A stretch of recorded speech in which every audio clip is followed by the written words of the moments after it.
Hi,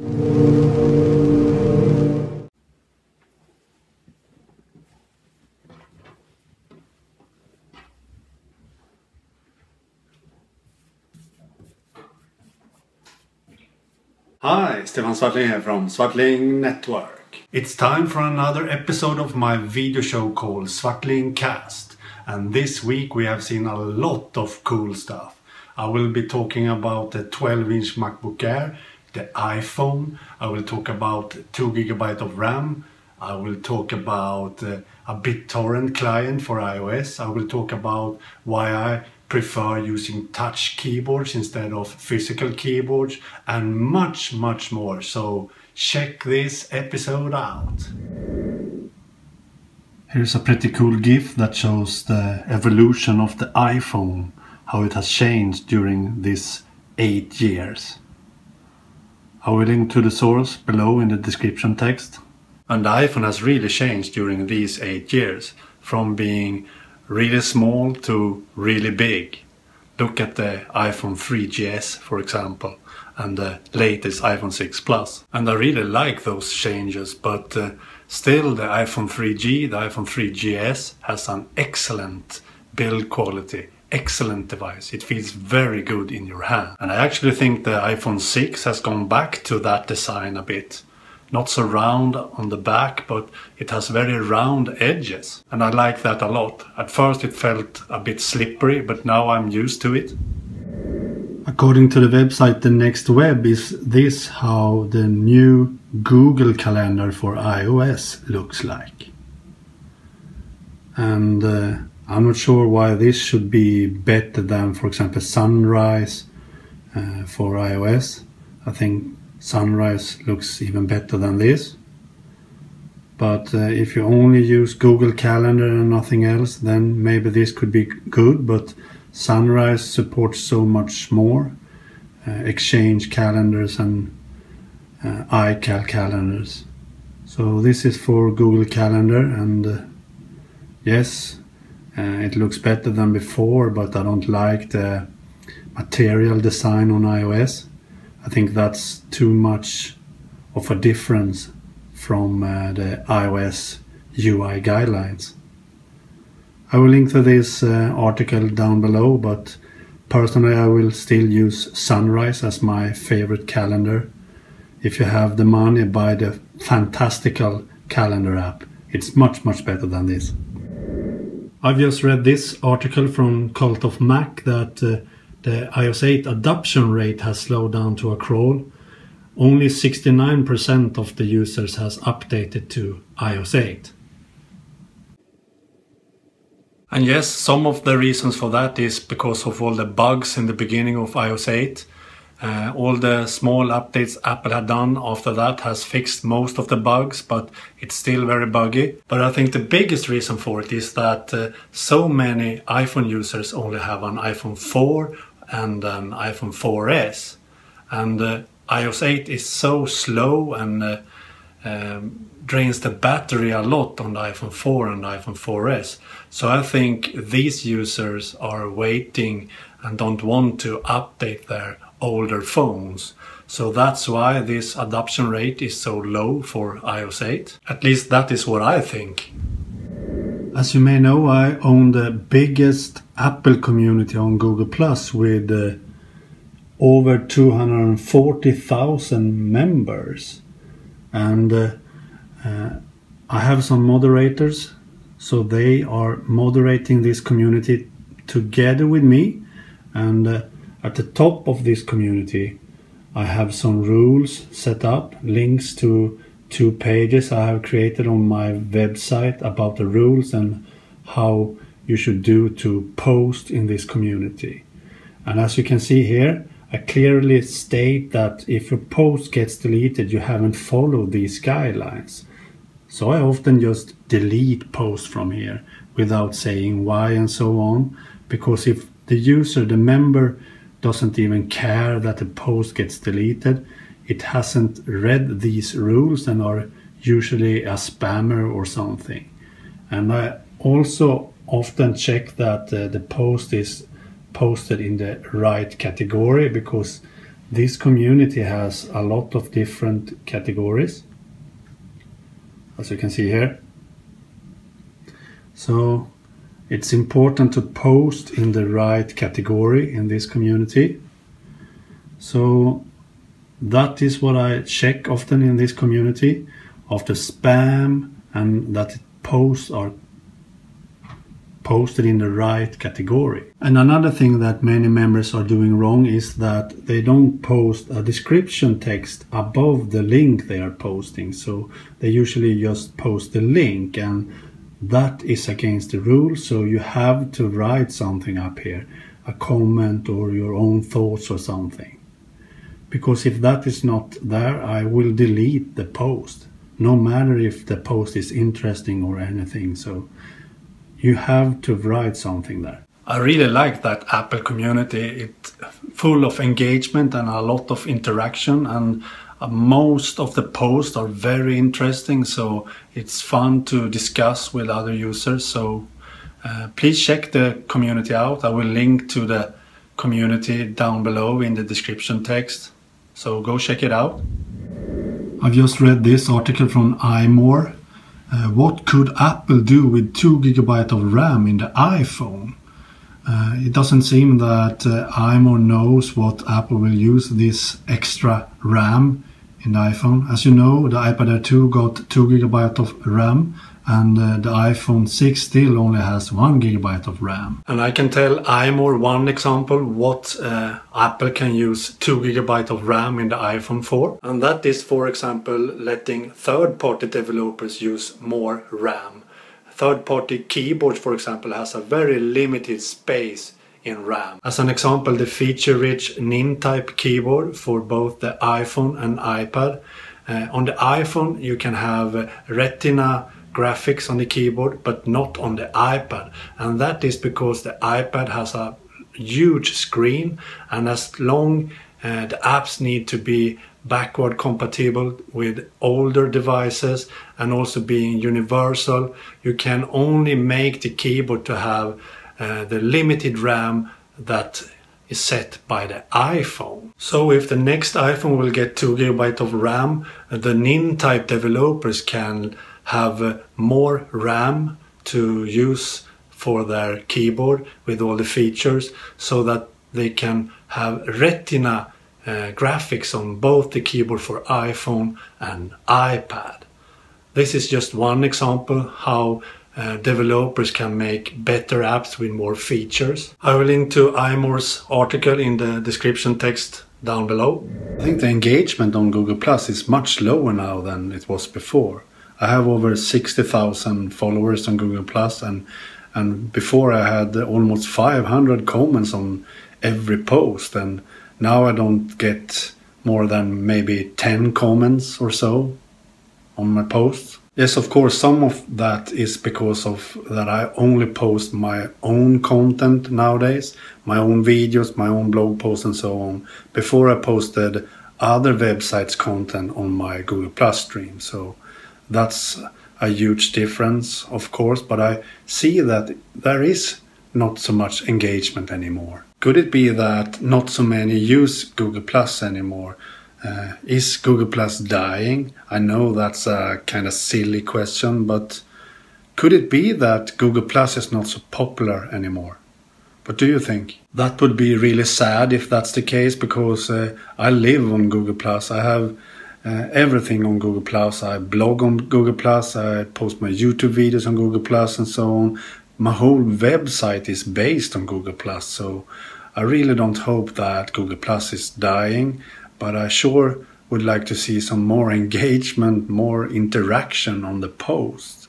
I don't see why there is so little engagement nowadays. And I know some of you don't like that I post both my video and blog post on Google Plus, but that's what I do. It's my business, you know, so I first post my YouTube video, and the day after I do a blog post with that YouTube video and the show notes, and I use Blogger, and Google's Blogger post automatically to Google Plus, and I think that's a great feature So that's why I post both my YouTube video and the blog post with the same thing. But I always add more content to the blog post so that it should be worth reading. So it's actually two different kinds of posts.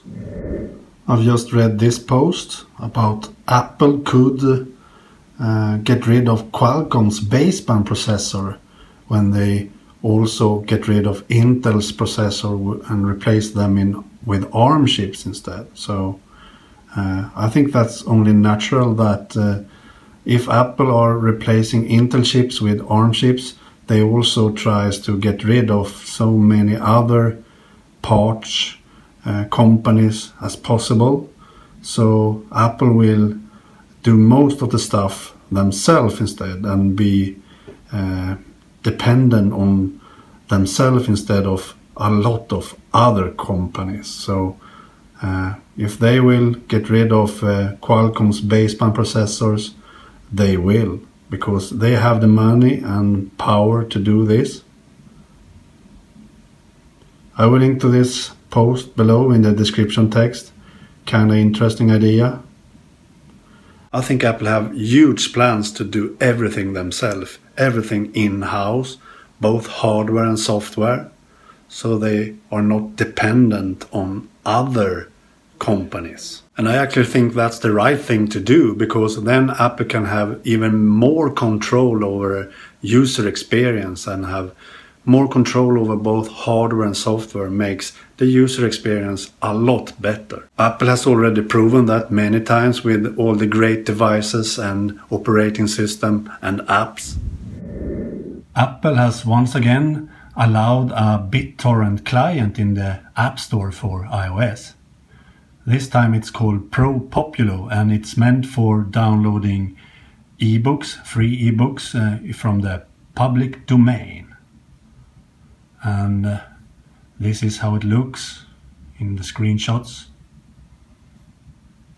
as you can see here. Here is the directories with ebooks you can use to download free books.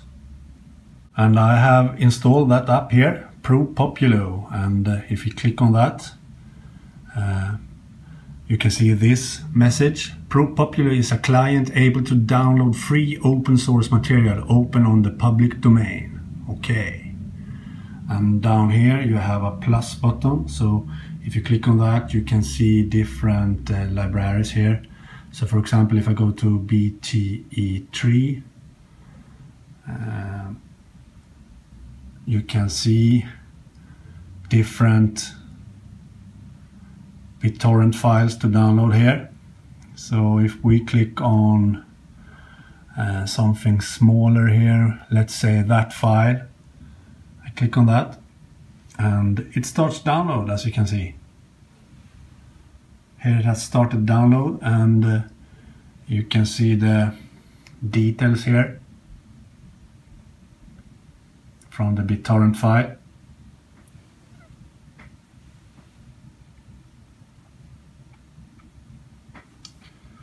So you can download it, as you can see, and you can stop the download and delete the file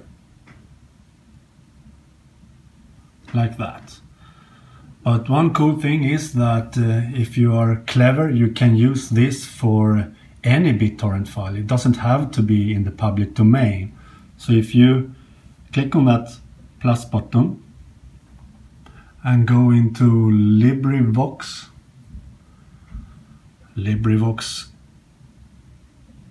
like that, up here you have their Twitter account. So go to your LibriVox Twitter account, and from here you can search Twitter. So for example, you can search after Google Twitter account and hit search, and open Google's Twitter account and click on the link google.com,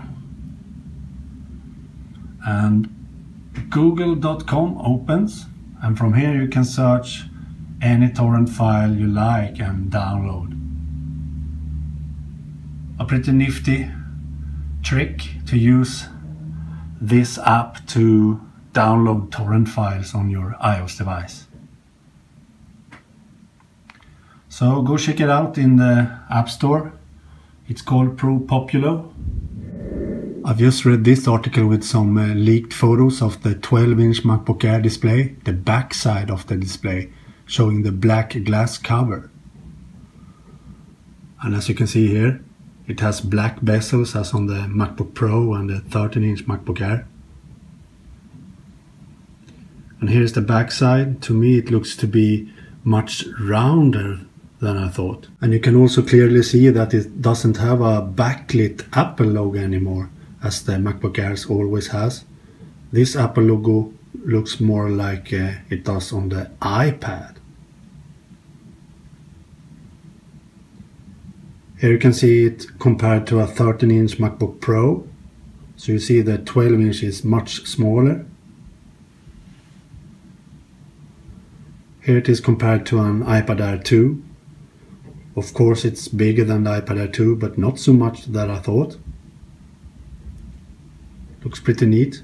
It looks quite cool if this is the real deal, but to me the rounded back looks suspicious, because I don't think it can have such rounded back if it will be as thin as we have seen before. But the new Apple logo on the back could be a sign that it's much thinner, because it's now exactly as it is on the iPad Air, so that could be a sign that it's much thinner than before. If the rumors are true about this 12-inch MacBook Air, I think personally this is the most interesting MacBook there is, because this will be so portable as an iPad. Like an iPad with a keyboard. I really like this device. I will link to the source down below in the description text. Go check it out. As you may know, I use an iPad instead of computers. I haven't used computers for over a year now, and I work a lot on the iPad. What many don't understand is how I can be without an external keyboard for the iPad. And the reason why I don't use an external keyboard is because of the touch keyboard is so good on the iPad. The touch keyboard for iOS is so good. It has so much features that makes it so fast and easy to type with. And I can assure you that I type faster on a touch keyboard than many users do on an external hardware keyboard. Features like auto suggestions, swiping and so on makes it so easy and fast to type with a touch keyboard. And another reason why I don't use an external keyboard for my iPad is because I want to have the iPad so light and thin as possible and carry it with me everywhere. If I had to use an external keyboard, I'd rather use my 11-inch MacBook Air. I don't want my device to be clunky and heavy and so on. I need the thinness and lightness with the iPad Air 2. It's so easy to hold it in two hands and type with my thumbs with these touch-based keyboard. It's so fast and easy. And my favorite third-party keyboard is called Nintype, and it's an incredible cool keyboard. You can type and swipe really fast with it. You can use both thumbs at the same time. You can swipe in with 2 fingers at the same time.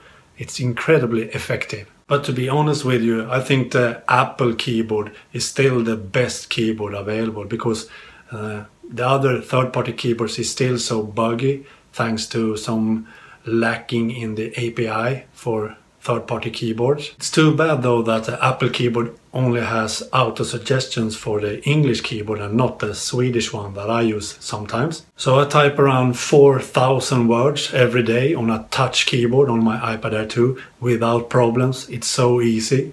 Okay, so that was my latest episode in Svartlingcast. I hope you liked it. I will of course continue doing these episodes. I will try to do them weekly, and I will show you how I do stuff in apps and so on. So this show is quite important to me, because in this show I can show you exactly how I work and so on, and also show you rumors and news and all that. So I really like doing this show, so I hope you like it. Okay, bye.